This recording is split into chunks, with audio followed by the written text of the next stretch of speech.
நேற்றுக்கு பார்த்தீங்கன்னா இந்த வேலூர்ல அந்த சூளை அந்த செங்கல் சூளை இருக்கு பார்த்தீங்கன்னா அங்கே போயிட்டு ஒரு தாவேக்கா நிர்வாகி, அதாவது பார்த்தீங்கன்னா பகுதி செயலாளர் அவர் என்ன பண்ணியிருக்காரு, அங்கே உள்ள பூந்து அங்கே இருக்குள்ள 1 லட்ச ரூபா கொடு, மாதம் 1 லட்ச ரூபா கொடுத்துடணும் அப்படின்னு சொல்லிட்டு கட்டிங் பேசிக்கிறா போல. லஞ்சம் நீங்கள் கொடுத்து தான் ஆகணும், இல்லைன்னா வந்து நடக்காது அப்படின்னு சொல்லிட்டு பேசின உடனே அங்கே கேமராலாம் எடுத்து பொதுமக்கள் கூட்டின உடனே அங்கே நடிக்கிறா போல. அங்கேயும் வந்து உண்மையை சொல்லிட்டா போல. ஏங்க நான் சொல்லிலாம் பண்ணலங்க, இது வந்து மாவட்டத்துலன்னு சொல்கிறாங்க, நான் பண்ணுறேன், மேலேன்னு சொல்கிறாங்க பண்ணுறாங்கன்னா அப்போ மேலே சொல்லி தான் நீங்கள் லஞ்சம் வாங்குறீங்களா? மேலே சொல்லி தான் வந்து அடிக்கடி வந்து இந்த மாதிரி அந்த செங்கல் சூளை பண்ணுறவங்க கிட்டலாம் போயிட்டு காசு கேட்குறானா, காசு கேட்டு மிரட்டுறானா? இந்த பாருங்க, இந்த வீடியோ பாருங்க, எந்த அளவுக்கு ஒரு அராஜகம் பாருங்க.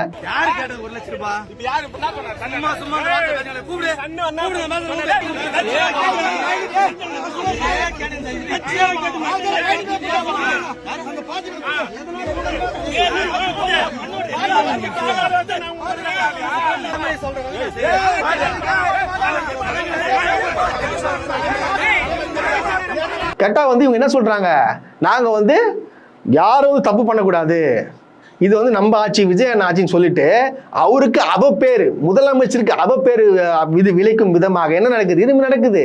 ஏன் இதெல்லாம் வந்து உடனடியாக அவன் பதவி விட்டு இன்னும் தூக்காம இன்னும் ஏன் வேடிக்கை பார்த்துட்டு இருக்கீங்க? இந்த மாதிரி ஆட்கள் உங்க கட்சிக்கு தேவையா சொல்லுங்க?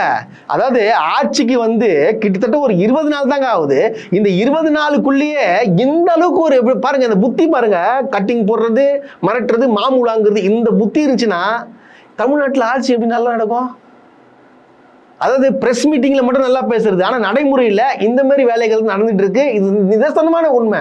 இது நானும் வந்து கதை கட்டி சொல்லல, பல நியூஸ் சேனல்ல வருது, எல்லாத்துலயும் வருது, சோசியல் மீடியால வருது, பொதுமக்களே சொல்றாங்க.